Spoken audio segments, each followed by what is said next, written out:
Wabarakatuh. Fatihah. Kata Allah Ta'ala, yaftahu alaina futuhal arifin wa yaj'aluna minal ulama'il amilin kama naqra'uha biniyatin Allah yursilu mithla thawaba qiraatina ila arwahi abaina wa ajdadina wa ummahatina wa jaddatina wa umum arwah muslimina wal muslimat naqussu khususan ila arwah al-mu'assisina wal mutabarri'ina li hadzal masjid kama naqussu khususan ila arwah ulama'ina masyayikhina asallahu subhanahu wa ta'ala yanfa'ana bi ulumihim fid darain kama naqra'uha bi niyatin Allah yubariku fi a'malina wa amwalina wa dzurriyyatina wa yashfi mardana wa yarhamu amwatana wa yaqdi jami'a hawaijna. Ala hadhihi niyyah lihal Fatihah. A'udzu billahi minasyaitonir rajim. Bismillahirrahmanirrahim. Alhamdulillah rabbil alamin arrahmanir rahim maliki yaumiddin. Iyyaka na'budu wa iyyaka nasta'in. Ihdinas siratal mustaqim. Siratal ladzina an'amta 'alaihim ghairil maghdubi 'alaihim waladdallin. Amin. Bismillahirrahmanirrahim. Alhamdulillah rabbil alamin. Shalatu wassalamu ala asyrafil anbiya'i wal mursalin. Sayyidina wa nabiyyina Muhammad wa ala alihi wa sahbihi ajma'in. Ma ba'du. Yang saya muliakan para guru, para asatidzah, para bapak hadirin, pengurus serta jamaah Majelis Ta'lim Masjid Jami' Ar-Rahman, kita bersyukur pada Allah Subhanahu wa taala yang mana pada malam Sabtu ini tanggal 30 Safar di penghujung bulan Safar, insyaallah hari Minggu kita udah masuk bulan Rabiul Awal, bertepatan dengan tanggal 15 September 2023. Allah Subhanahu wa taala masih selalu melimpahkan kepada kita dengan berbagai macam nikmatnya, sehingga ke semua itu kita sama-sama dapat kembali berjumpa, hadir mengikuti pengajian tafsir Jalalain di malam ketiga atau Sabtu ketiga di bulan September.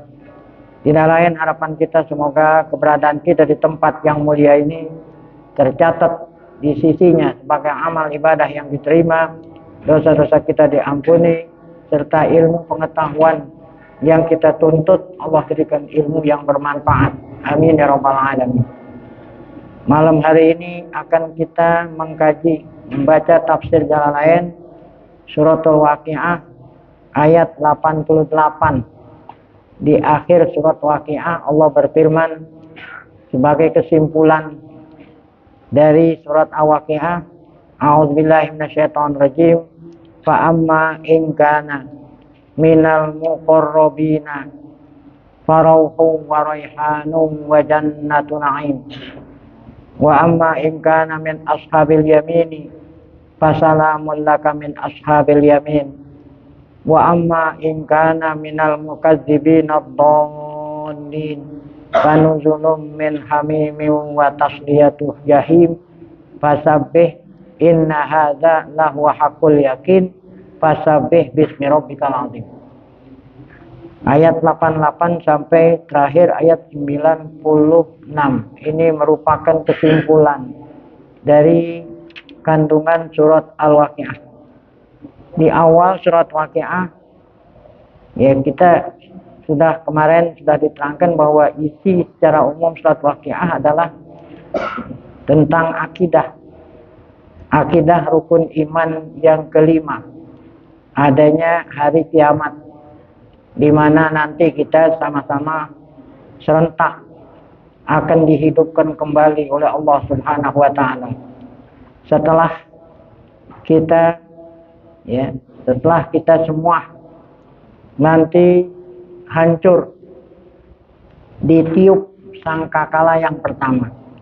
Saat itu manusia dan seluruh makhluk yang pada waktu itu masih hidup nanti akan binasa, akan hancur. Ya. Kemudian Allah tidurkan antara tiupan yang pertama dengan tiupan yang kedua. Ditidurkan, dibuat tidur. Siapa? Sama-sama, baik yang beriman tidur, yang kafir pun tidur selama 40 tahun.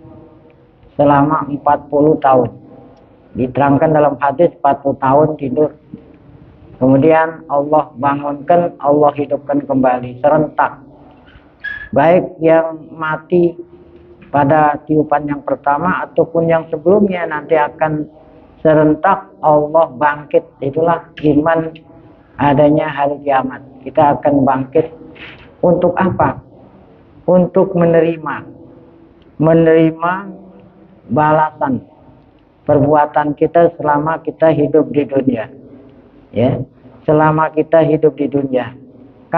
Mulai kapan dicatat? Mulai seorang manusia dewasa, berakal dewasa. Ya, nah itulah mulai sampai kapan? Sampai wafatnya, sampai ajal. Nah, oleh karena itu nanti di sana di akhirat, di hari kiamat itu nanti ada 3 golongan. Saat kita dibangkit nanti ada 3 golongan. Ini yang ada dalam surat Al-Waqiah. Yang pertama adalah as-sabiqun as-sabiqun. Yang hidup di dunia nomor 1, Masya Allah. Jadi orang mukmin ini ada nomor 1, ada nomor 2. Yang nomor 1 yang dikatakan as-sabiqun as-sabiqun, ulaikal muqarrabun. Apa itu sabiqun as-sabiqun? Yang paling dulu dalam soal kebaikan, keimanan, orang-orang belum, dia udah paling dulu. Nah itu as-sabiqun as-sabiqun. Ya, orang-orang belum apa-apa dia udah langsung. Nah itu as-sabiqun as-sabiqun. Nah ini tentu tidak banyak. Ya. Ini manusia-manusia pilihan. Makanya dapat julukan ulaikal muqarrabun, mereka lah yang dekat sama Allah. Ini yang sabiqun, yang selalu terdepan dalam soal kebaikan, bukan hanya umat Nabi Muhammad, umat dulu juga. Ya, umat para rasul ada 2, ada yang paling dulu, ya, paling dulu beriman, paling dulu mentaati perintah Allah, jauhin larangan. Ini setiap umat ada. Bahkan umat-umat yang demi untuk mempertahankan iman, mereka rela mengorbankan nyawa. Masih toh direbus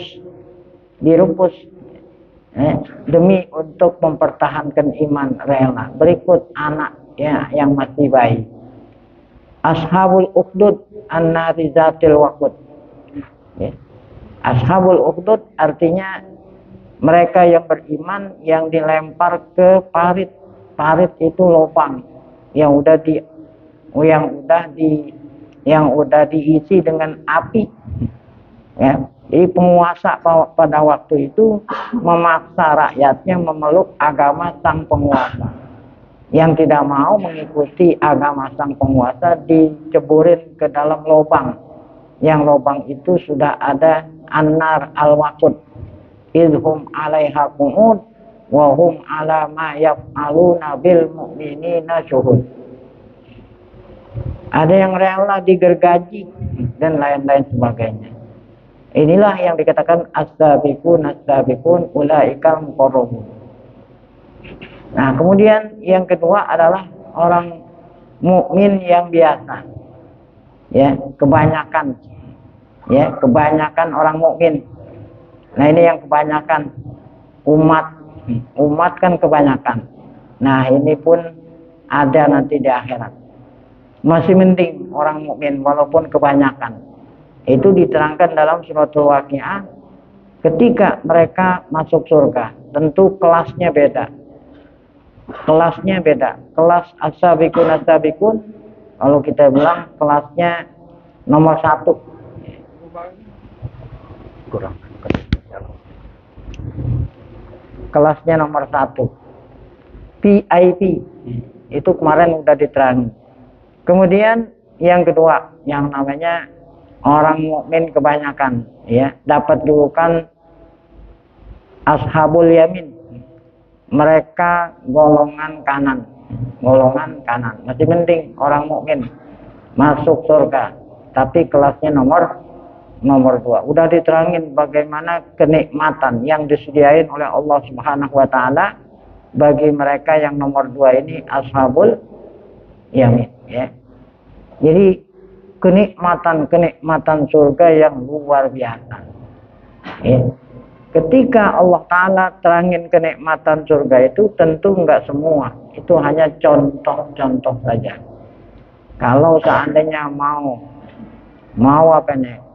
Mau diterangkan kenikmatan surga yang sesungguhnya, itu enggak akan bisa. Nggak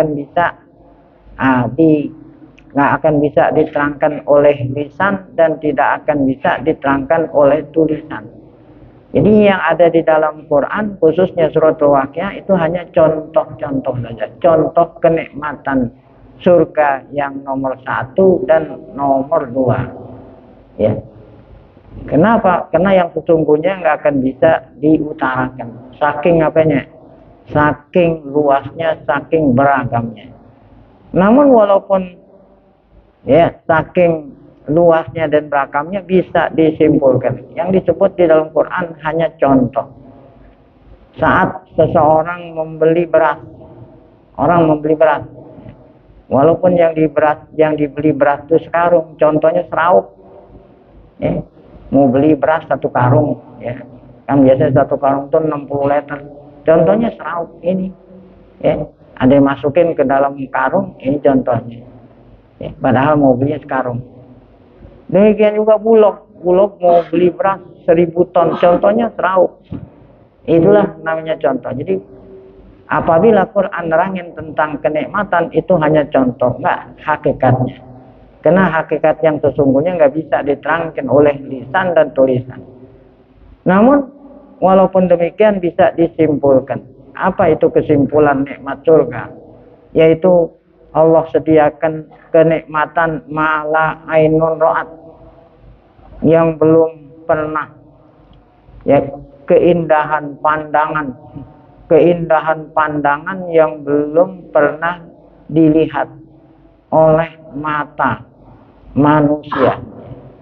Ya, keindahan pandangan mata yang belum pernah dilihat oleh manusia. Yang dimaksud dengan manusia ini adalah manusia yang terkaya.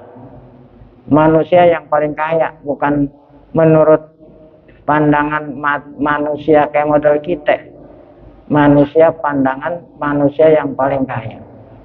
Belum pernah dilihat oleh mata manusia yang paling kaya. Jadi yang menjadi ukuran bukan mata kita, mata orang yang paling kaya. Ya. Siapa orang yang paling kaya? Ya. Sultan bin Abdul Aziz, Raja Arab Saudi. Katanya kan dia paling kaya di dunia. Ini Raja Sultan bin Abdul Aziz dapat berita.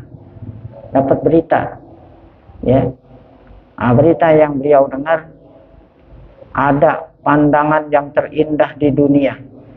Kata Raja Salman, di mana adanya? Ya, yang bawa berita menyampaikan di Pulau Dewata. Tahu Pulau Dewata? Pulau Bali. Di mana? Kata Raja Salman, Pulau Dewata ada di mana? Di Indonesia. Nah, karena dia orang paling kaya, dia ingin menikmati pandangan Pulau Dewata. Bukan hanya seorang diri, satu kapal. Semua keluarganya diajak. Ya, kalau satu kapal kan tidak kurang dari 500 orang. Anaknya, cucunya, menantunya semua diajak. Bahkan tukang masaknya diajak. Dia nggak mau ngerepotin orang Indonesia. Bahkan ayam untuk menu makanan dibawa dari sana. Bahkan mobil agar supaya jangan nyusahin orang Bali, ya turun dari pesawat langsung bawa mobil khusus. Rencananya mau tinggal di Bali 1 minggu. Sewa hotel yang ada di pantai yang 1 hari 1 miliar. Ya, tadinya rencananya 1 minggu, karena saking asik dan indahnya akhirnya tambah menjadi dua minggu. Nah, itulah Raja Salman saat berkunjung ke Pulau Dewata. Setelah 2 minggu rencananya mau pulang, dapat berita lagi. Apa beritanya? Ada yang lebih indah dari Pulau Dewata. Di mana itu? Ya, di Pulau Maladewa. Di Pulau Maladewa, dekat India. Akhirnya dia kagak jadi pulang. Mampir dulu di mana? Di Pulau Maladewa. Hanya sekedar untuk menikmati pandangan. Nah, jadi nanti kita di surga itu dikasih kenikmatan pandangan yang belum pernah dilihat oleh siapa? Raja Salman, bukan kita. Nah, kalau mata kita, ada orang yang sampai sekarang aja belum pernah ke Pulau Bali. Kenapa? Nggak punya duit.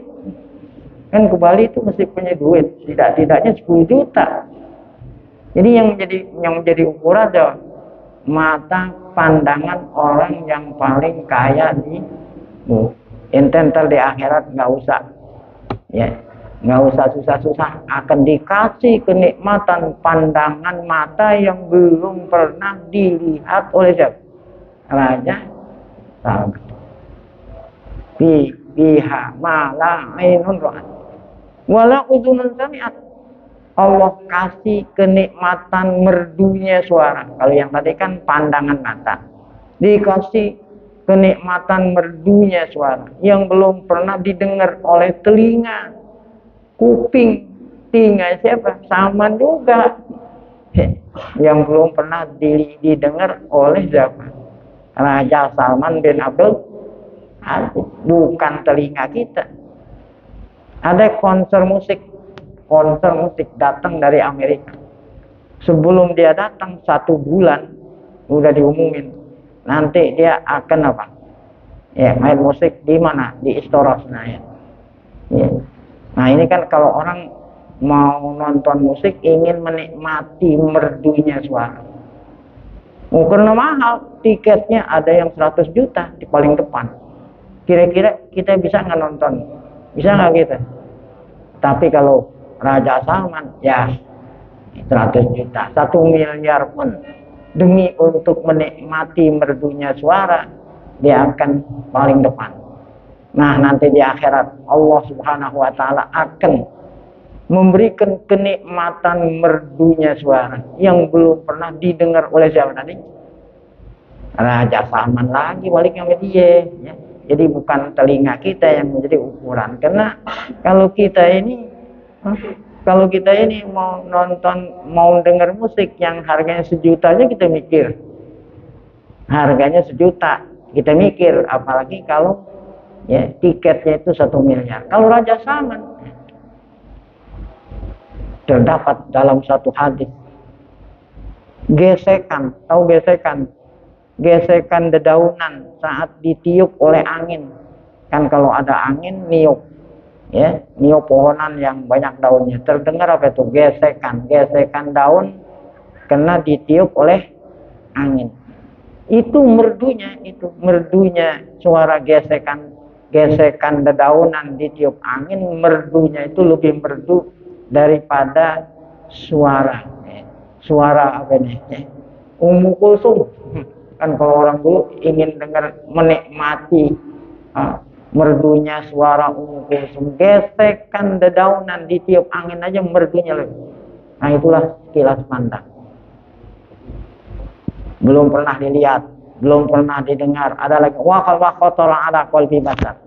Belum pernah terlihat, belum pernah terdengar, dan belum pernah terlintas dalam hati, belum pernah terhayal. Dikasih kenikmatan yang belum pernah kita bayangin lah, yang kita hayalin. Nah hati siapa nih? Salman lagi. Nah kalau model hati kita, paling yang kita hayalin apa? Kayak model-model kita, paling yang kita hayalin apa? Paling enak punya rumah di Pondok Indah, ya begitu doang. Paling enak punya rumah sultan yang ada di mana? Di Pondok Indah. Itulah hayalan kita. Tapi kalau hayalannya Salman, kira-kira punya istana di mana pengennya? Di planet tuh. Nanti ente di surga dikasih kenikmatan yang belum pernah terhayal oleh siapa? Oleh hatinya Salman bin Abdul Aziz. Nah itu kesimpulan kenikmatan yang Allah Subhanahu wa Ta'ala sediakan bagi hambanya yang beriman. Namun yang berimannya kelas nomor 1, lebih daripada itu. Yang kita omongin itu yang kelas bawah aja seperti itu. Dikasih kenikmatan pandangan mata yang belum pernah dilihat oleh orang yang paling kaya. Dikasih kenikmatan merdunya suara, ya, yang belum pernah didengar oleh orang yang paling kaya, dan dikasih kenikmatan yang belum terhayal oleh hatinya orang yang paling kaya. Itu surga yang paling bawah aja kayak model begitu, apalagi surga yang kelas VIP. Nah itulah. Nah jadi kita kembali kepada ayat 88. Ini kesimpulan daripada 3 golongan yang ada di dalam apa yang ada di akhirat nanti. Kita ulangi, fa'amma ingkana, adapun apabila, karena itu isimnya mayit, minal muqarrabin, dia termasuk orang yang dekat sama Allah, nomor 1. Yang tadi dikatakan kalau soal kebaikan paling depan. Farauhun, maka dia memperoleh ketentraman, kenyamanan, kenikmatan yang luar biasa. Di mana itu? Ya, wajan natin naim, di dalam surga. Nah itulah ya kelas nomor 1. Baik, kemudian wa amma ingkana min ashabil yamin. Nah ini yang kedua, mukmin yang kebanyakan, orang kebanyakan, julukannya ashabul yamin. Fasalamul laka, maka keselamatanlah bagimu. Ya, ada ucapan bahagia, selamat. Nah inilah yang kedua, yang dikatakan tadi, ya kebanyakan kaum mukmin, orang awam, ya umat, ya. Nah ini bukan hanya umat Nabi Muhammad, begitu juga umat-umat yang dahulu, yang nomor 2, ya. Nah ini dapat bukan ashabul yamin. Ya tadi itu yang katanya nikmatnya itu bisa disimpulkan 3. Nah kemudian min ashabil. Kenapa dikatakan ashabul yamin? Min jihati annahu minhum. Karena mereka itu dari mulai diserahkan buku catatan amal sebelum dihisab, diserahkannya dari mana? Dari arah sebelah apa? Sebelah kanan, ya. Mereka itu selamat, ya. Dikatakan selamat dari apa? Dari siksa neraka, kemudian Allah masukkan ke mana? Ke dalam surga. Nah, kemudian yang terakhir, wa amma in kana minal mukadzibin ad-dallin. Nah, jangan sampai kita termasuk anggota atau rombongan atau jemaah komunitas yang nomor 3. Ini yang dikatakan ashabus shimal. Adapun ya, jika dia minal mukadzibin, orang-orang yang mendustakan, Maksudnya tidak percaya di dunia, tidak percaya sama Allah, tidak percaya sama utusan Allah. Kemudian minadhdallin, otomatis sesat. Fanuzulun min hamim, maka dia mendapat hidangan.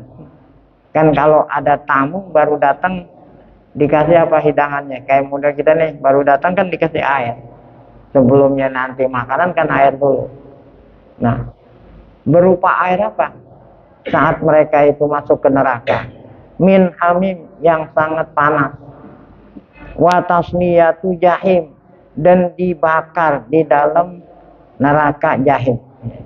Ya, dikasih air yang panas, kemudian dibakar di dalam neraka jahim. Nah, inilah 3 golongan. Jadi sebelum terjadi Allah sudah menggambarkan. Tidak lain maksudnya adalah agar supaya kita jangan salah pilih. Jangan sampai kita termasuk golongan yang keberapa nih? Yang ketiga. Nah, di sini tempat kita memilih. Mau ashabul yamin atau mau as-sabiqun as-sabiqun. Jadi pintu masih terbuka, ya. Dipersilakan. Mau ashabul yamin boleh, mau apa? As-sabiqun as-sabiqun. Jangan sampai kita termasuk golongan yang mana nih? Yang ketiga yang dikatakan ashabus shimal, ya. Nah, kemudian ayat ini, ayat sebelum penutup dikatakan inna hadza lahuwa haqqul yakin. Sesungguhnya yang disebutkan ini, ya, adanya neraka, adanya surga, ya, suatu keyakinan yang benar. Nah, ini sering kita dengar dari guru-guru kita, yakin itu ada 3. Ada ilmul yakin, ada ainul yakin, ada hakul yakin. Ada ilmul yakin, ada ainul yakin, ada hakul yakin. Di dalam surat At-Takatsur, ya, Allah berfirman alhaqumut takatsur hatta zurtumul maqabir kalla saufa ta'lamun. Nah, summa kalla saufa ta'lamun. Nah, itu ilmu yakin. Ya. Ini kalau orang perempuan mau ngaji itu baca akidah mujmalah. Apa akidah? Kalau orang laki kan nggak baca nih, orang perempuan kalau mau ngaji pakai akidah mujmalah. Ya. Wa annal jannata haqqun wa annan naru haqqun. Ya. Jadi kita yakin adanya surga, kita yakin adanya neraka, karena Allah Ta'ala sendiri yang bilang ada surga dan neraka. Selama kita belum lihat di dunia kan kita belum lihat, baru kita hanya beriman. Nah, itu dikatakan apa? Ilmu, ya. Ilmu yakin adanya surga, adanya neraka. Belum lihat, namanya apa? Ilmu yakin. Kita beriman dengan adanya surga, beriman dengan adanya neraka. Namanya ilmu yakin. Nah, inilah rukun iman yang kelima. Kita diperintah percaya adanya surga, tempat, ya, kaum yang beriman, dan adanya neraka bagi mereka yang kafir. Nah, ini namanya ilmu yakin. Ini walaupun surga belum ada penghuninya, udah ada. Neraka pun belum ada penghuninya, udah ada. Dari mana tahunya udah ada? Saat Nabi kita Isra Mi'raj, malaikat Jibril yang ngajak Nabi, ya, ngajak mampir melihat-lihat surga, melihat-lihat apa? Neraka. Ini berarti surga udah ada, neraka juga sudah ada. Nah, selama kita belum lihat dengan mata kepala, namun kita beriman, dikatakan ilmu yakin. Nah, nanti saat kita dibangkit oleh Allah di padang mahsyar, ya, surga udah kelihatan, ya, neraka udah kelihatan. Nah, baru dikatakan apa? Ainul yakin. Nah, itu belum masuk tuh, baru kita dibangkit, baru kelihatan. Itu dikatakan ainul. Setelah kita diponis oleh Allah ini tadi, ya, al-muqarrabun masuk surga, ashabul yamin masuk surga. Nah, sejak kita masuk ke dalam surga, kita menikmati, ya, yang disediakan oleh Allah di dalam surga, baru dikatakan apa? Hakul yakin. Ada ilmu yakin, ada ainul yakin, ada hakul yakin. Kapan ilmu yakin di dunia. Kita beriman walaupun belum lihat. Nah, nanti kalau di hari kiamat udah ada di mata kita, tapi kita belum masuk, baru hanya sekedar melihat. Namanya apa? Ainul ya. Nah, kalau kita udah masuk, baru dikatakan hakul yakin. Baik. Nah, kemudian ayat ini ditutup dengan fasabih bismi rabbikal azim. Apa arti fasabih bismi rabbikal azim? Maka bertasbihlah. Artinya kita diperintah oleh Allah memperbanyak baca apa? Tasbih. Ya. Nah, bagaimana sigot? Kan kita diperintah memperbanyak baca tasbih. Sigotnya apa?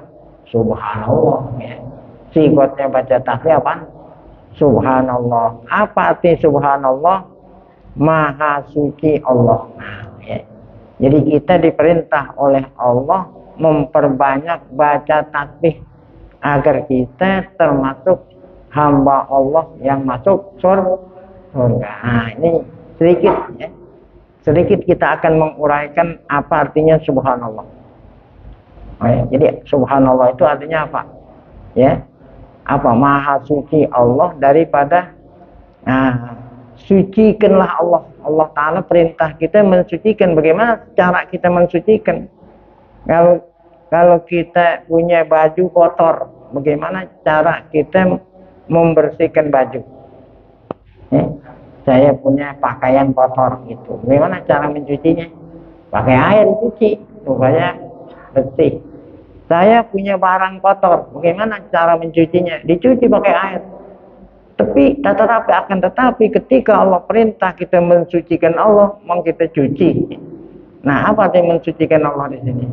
Artinya kita mensucikan Allah, kita mensucikan Allah, menjauhkan Allah dari sifat-sifat yang tidak layak bagi Allah. Sifat-sifat yang tidak pantas bagi Allah. Apa itu sifat yang tidak pantas bagi Allah? Sifat-sifat makhluk. Ya. Nah, jadi kita diperintah oleh Allah kalau ingin masuk surga, sucikanlah Allah, jauhkanlah Allah dari sifat-sifat yang tidak layak, yang tidak pantas. Sifat Allah yang tidak layak apa? Sifat makhluk. Jadi jangan kita samain Allah Ta'ala sama seperti apa? Makhluknya. Kalau kita samain berarti kita mengotori. Nah, yang kita jauhin, yang kita suciin ada 3.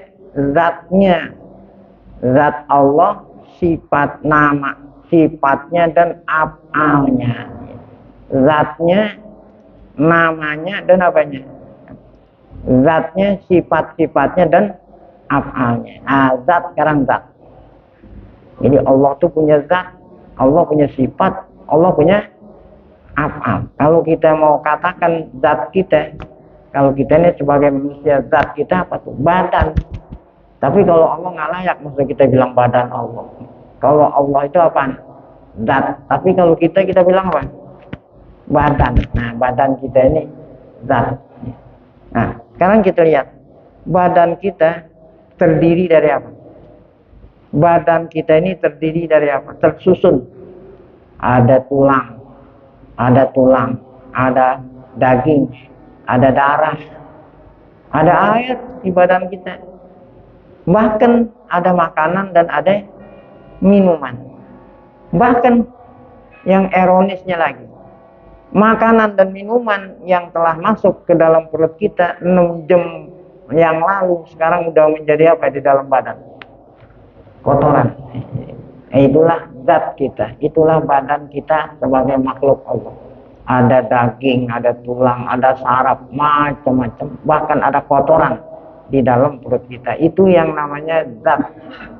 Tapi kalau zat Allah lain gitu. Janganlah samain zat Allah dengan zat yang tidak layak, itu zat makhluk. Jadi zat Allah tidak sama seperti zat siapa? Zat makhluknya. Nah, itu kita mensucikan zat Allah dari sifat yang tidak layak bagi Allah.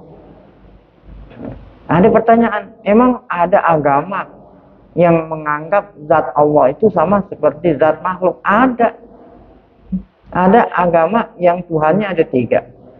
Ada Tuhan Bapak, ada Tuhan Ibu. Nah kalau Tuhan Bapak, Tuhan Ibu. Ya. Kalau Tuhan Ibu, ya. Kan ada Tuhan Ibu, kan ibunya manusia. Nah berarti Tuhan itu manusia. Manusia itu punya zat. Zatnya itu apa tadi? Terdiri dari apa itu? Ya. Nah, kan Tuhan Ibu kan Maryam. Nah Maryam manusia. Berarti manusia itu punya apa? Ya. Punya tulang, punya daging. Ya. Oh, bahkan yang namanya orang perempuan punya apaan? Ya. Nah berarti menyekutukan Allah, menyamakan zat Allah dengan zat manusia. Nah itu namanya syirik. Kalau kita syirik berarti kita belum mensucikan Allah pada zatnya. Nah sekarang kedua, mensucikan Allah pada sifat. Jangan sampai kita menyifati Allah dengan sifat yang tidak layak bagi Allah, yang nggak pantas, yaitu sifat kita makhluk. Makanya sifat-sifat Allah itu selalu kita bilang maha-maha. Allah maha melihat, Allah maha mendengar, Allah maha-maha. Kalau dibilang maha, nggak ada yang nyamain. Ya. Itu makanya apabila ada ayat-ayat Quran, ada hadis Nabi yang berbicara tentang Allah punya mata. Allah punya mata. Ada Quran, ada firman Allah Ta'ala. Ya, apa kata Allah menyifati perahu Nabi Nuh? Tajri bi a'yunina.